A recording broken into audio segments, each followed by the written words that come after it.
to Get Real with Asil, a women empowerment podcast hosted by Asil Al-Baba.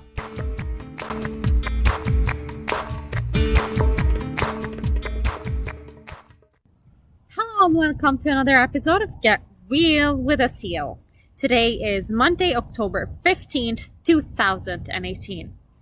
Out of all the places that I've recorded this podcast, this is probably one of my absolute favorites. I'm sitting on a bay in Paradise Island in the Bahamas. It's absolutely breathtakingly gorgeous. I can't even put words to this experience. And I almost forgot what day it is, so I am recording this podcast close to sunset because I truly forgot that it's a Monday. And my experience here so far has been really super relaxing. And I find it interesting because in my routine life, I'm a super extroverted person. People often refer to me as a social butterfly, or, somebody who just enters the party and knows nobody, and within a few minutes, I'd know half the room, if not all the room. So this is typically what I am. I surround myself with people. I'm comfortable around people. I love people. And this is one of the reasons why I record podcasts, so that I can share everything I come across with people. I have a true passion to serve, to inspire, and to make a positive change in the world.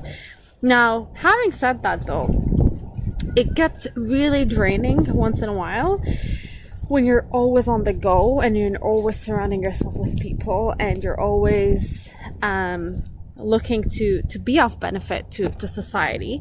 It gets really draining if you are not accompanying this passion to serve with also self-care practices. And this is what this experience at this ashram reminds me. It's always great to take some time off and take care of yourself and enjoy your own company and be comfortable in your own skin. So naturally, we live in a society where people who are extroverted are potentially looked upon as, they're great social beings. They have great outgoing skills. They're potentially more likable. But if you are not comfortable to be introverted once in a while, to really look into your own mind and explore your own thoughts on your own, then you are out of balance. And for some time, I realized that my need to surround myself with people all the time is truly just a way to escape my own company. And this is a really true reflection, which brought me to my quest on soul traveling. And this trip is my fourth or fifth solo trip, which I just travel on my own. I booked it. I came here with absolutely no expectations but to be with myself, and so far I've been doing exactly that. So even though I am meeting people in the ashram, I'm finding that I really just want to spend time with myself and get into my own head and listen to my own thoughts and just reflect on my own journey in life so far, so that I can just have that peace that I came to get in touch with. Now, another thing that comes to mind as I'm saying this, and this is all off the cuff, I am really just, I press record and I'm just really speaking my mind here. But one of the things I also realized is that as important as it is to escape your routine and go somewhere that allows you to get in a serene place, in touch with yourself and all that stuff, it's very important to actually incorporate daily practices in your day that helps you cope with the stress of the life that you have, wherever city or whichever life you have. So I come from Toronto. Naturally, Toronto is a super fast-paced environment. I live and work on Bay Street, so very busy street, downtown. So I'm constantly surrounded by people on the go, people who are rushing, people who potentially don't connect with one another the way that a human connection should be like, and technology is only making this worse. So it is our own responsibility to incorporate self-help and practices throughout our day that really just help us pause and step away and reflect. And it's interesting that the culture that we live in, generally speaking in North America, but I'm pretty sure in major cities around the world, there's a misconception that when you're rushing and on the go and constantly chasing the next goal, then that's how you're making the most out of life. Versus if you actually relax and you're taking some time to properly breathe, then that's when you're just being lazy and you're choosing the easy way of life, when in reality it's the balance of both. So I reflect on the first yoga class. So in this ashram that I'm staying at, they have 2 yoga classes a day, one in the morning from 8 to 10 and one in the afternoon from 4 to 6. And because I don't often do yoga, I admit that, even though I wholeheartedly believe in its benefits, but it is hard for me to incorporate it in my lifestyle. That is a big excuse right there, and I will totally make it a point to make it a priority and get better at it. But reality is I don't do it often. So after the first yoga class, my body was actually hurting me so much because I've stretched it in ways that I never did.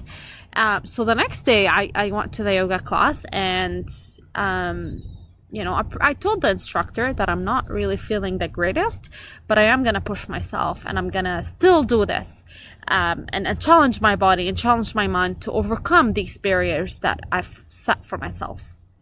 Now, the instructor's feedback was interesting, not what I expected. And he said, you should never push your body to do something it doesn't want to do. If your body is in true pain right now, then you need to be mindful of that, and you need to give yourself permission to relax, and you need to give yourself permission to take it easy.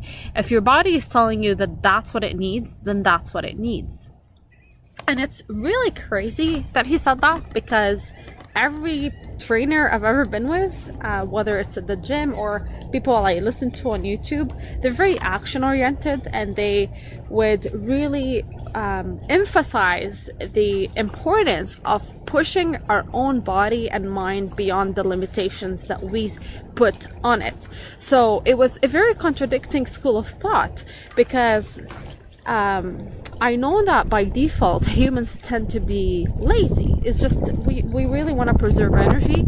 We want to make our days as easy as possible if we have it our way. But in order to overcome that, we need to constantly push ourselves, and we need to persevere and set goals and challenge our minds. So that's everything I've always studied and always wanted to do, is really just set the bar a little bit higher every single day so that I can overcome it and achieve it. And that's how I perceived growth to be. It's through these particular challenges that I thought growth is possible. So in an ashram and in a yogi lifestyle, it's very different. It's really just listening to your body and allowing it to be whatever it wants to be. And every day is different, and honoring the human experience, honoring the, whatever feelings are just manifested in your life right now. So it was a very different school of thought, and I still stayed in that yoga class, and I did take it easy throughout the class. And my challenge for myself that day was simply to get through the class, not necessarily to do every single move, but just to stay there and do whatever I can, and I did. But I walked away reflecting on that, because like I said earlier, it is contradictory to everything I've ever known. So what I want to say about that is that moving forward, I think the great ideal balance would be incorporating this yoga Eastern teaching with the Western goal setting, challenging route. And you need to obviously honor your body and embrace the human experience you're going through, but also challenge yourself and focus on the power of thought. Another interesting thing that the yoga teachings help you understand is that another myth in society is that life is a struggle. Life is always filled with obstacles and challenges, and we're constantly just swimming against the current almost. And once we overcome one challenge, we get another challenge, and nothing worth is gonna come easy in our life. For something of worth, it has to come through pain and suffering, and this is just generally a very common myth in society. The yoga teachings helps you understand that life can be much more simpler than that. You can be a peaceful, loving person who have mastered the power of mind and the power of thought, and that in itself is one of the most important tools to manifest anything you want in life, really. So these teachings are very powerful, and I wish society has embraced them more. I wish there's more people talking about it. I wish it's taught in our school, because it's the foundation of everything. I can't help but wonder, why is there not enough teachings in our schools and in our society in general that teaches us things like the law of attraction, the power of thought, mastering our mind, even breathing, for God's sake. There's breathing exercises here that are meant to infuse your body and mind with energy and give you a source of focus that you didn't even think existed. And it's just focusing the breath and taking some exercises to retain it and practice it in such a way to increase your body and mind functionalities. And it's almost equivalent to a cup of coffee. I haven't had a single cup of coffee since Friday or Saturday, so 3 days. But I've began to notice how coffee addicted I'm becoming, and staying away from coffee for this whole week that I'm here on is probably going to be super refreshing. So I'm really, really excited about that. And I've replaced coffee with breathing, really. I hope to be maintaining this when I go back to my busy life in Toronto. But it's really amazing that one of the most fundamental tools that we need to lead a very successful and happy life are within our fingertips. It's something we're already born with. It's not something we need to go on like crazy adventures to find. It's really within us. It's already here. It's our heart, it's our soul, it's our breath. It's just stuff that God has created within us, and learning to tap into this greatness is one of my life's pursuits. And I hope to share everything I learn with you, because I feel that when you come across interesting information and valuable information like this, then you need to share it with the rest of the world in the way that you do, whichever way that may be, so that you're spreading more positive impact in society. When you listen to the news, you can't help but realize how negative our world is becoming. But I always notice and realize that at the end of the day, the news is nothing but a small fraction of what the world is really all about. And you need to travel to widen your experience, to meet people from different walks of life, and to really realize that the world is actually in a much better place than we think it is if we were just to focus on the news. And that's really by creating your own experience and surrounding yourself with people who are restoring your faith and hope in society and in the world in general. So I will keep it short and sweet. Like I said, I was talking off the cuff here. I really wanted to share these messages with you. So to summarize it, find ways to incorporate self-care in your daily life. There's nothing more important, absolutely nothing more important than the time you spend with yourself and your health. And this is how you challenge yourself to show up fully to the world to serve it, whether it's your family, whether it's your kids, whether it's your clients or colleagues or whatever other people you're interacting with on a daily basis. Your priority is yourself so that you can show up for everybody else. And if you're not practicing self-care on a daily basis, then you do not want to wait for that wake-up call that's going to be, too late, or it's just going to be so hard to fix because people just often have like different health issues and and they realize at that point that they have neglected themselves all along. So why wait for that harsh wake-up call when you know already the importance of loving yourself and doing self-care along the way? So eating, exercising, sleeping well, you know it all. That's the funny part. We already know what we need to do. We just need to do it. So this podcast, or this episode in particular, is to remind you of that, and to remind you how simple it can be. It could be a few minutes in your day, and it could be a few hours in your week that you dedicate for nothing else but yourself. So my dear friends, I really feel so much gratitude for you listening and tuning in.